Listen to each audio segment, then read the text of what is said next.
Evening snack ఎడిషన్లో ఇవాళ మకానే sandwich. So మకానేని 10 minutes hot వాటర్లో 10 minutes soak చేయండి.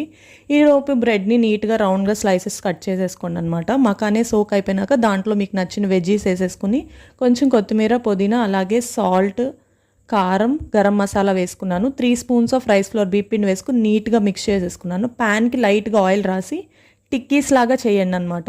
2 సైడ్స్ మీడియం ఫ్లేమ్ మీదే టోస్ట్ చేసినాక బ్రెడ్ స్లైసెస్ని కూడా గీతో టోస్ట్ చేయండి. కొంచెం అటు ఇటు ఉప్పు కారం వేసి టోస్ట్ చేసేసేయండి. చాలా బాగుంటుంది, హెల్దీ రెసిపీ. ఖచ్చితంగా ట్రై చేసి నాకు ఎలా ఉందో కింద కామెంట్ చేయండి.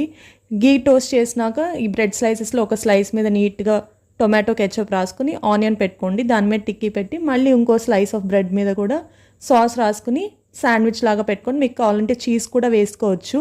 ఖచ్చితంగా ట్రై చేయండి, చాలా బాగుంది. ట్రై చేసి ఎలా ఉందో నాకు కింద కామెంట్ చేయండి. Please do subscribe to my channel. Bye bye.